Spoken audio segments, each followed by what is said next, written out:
Rajiv Gandhi Shamshabad international airport पर Kuwait को जाने के लिए आई हुई 44 खवातीन को ओहदेदारों ने रोक लिया क्योंकि उनके पास नकली वीज़े थे। इमिग्रेशन के ओहदेदारों ने बाद में पुलिस शमशाबाद को उनके खिलाफ कार्रवाई करने के लिए इत्तला दी। पुलिस शमशाबाद ने इन खवातीन को हिरासत में लेकर उनसे पूछताछ शुरू कर दी है।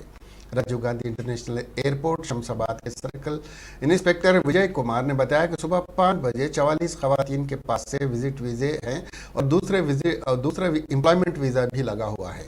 इन खवातीन के पास से एजेंट ने ज़्यादा पैसे लेकर ये वीज़े लगाए गए हैं और इन खवातीन का ताल्लुक आंध्र प्रदेश, गोवा और तमिलनाडु से। इन खवातीन को पुलिस ने शमशाबाद पुलिस स्टेशन में रोक रखा है। आज शमशाबाद एयरपोर्ट में इमिग्रेशन के ऑफिसर ने एक कंप्लेंट दिया हुआ है पुलिस स्टेशन आके। उसमें यह है कि आज सुबह 5 बजे कुवैत जाने वाले हवाई जहाज में एक 44 मेंबर्स वुमेन पैसेंजर्स जा रहे थे कुवैत को। उसको सस्पिशियस में आके उसका चेक करे तो उसके पास 2 वीज़ा है, एक एम्प्लॉयमेंट वीज़ा है और विजिट वीज़ा है।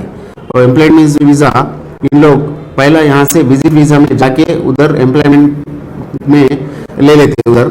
सो ये violation of ECR and POE रहता।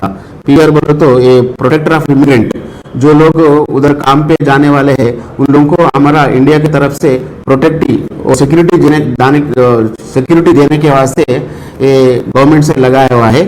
ये इन लोग बाईपास करके डायरेक्ट एजेंट्स इन लोगों के ने पैसे ले लेके 2 वीज़ा देके उधर भेजने के वास्ते ये करा।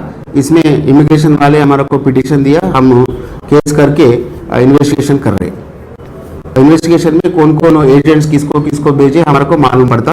इसमें ज़्यादा AP गुंटूर से है और गोवा एंड तमिलनाडु से पैसेंजर्स आया हुआ है।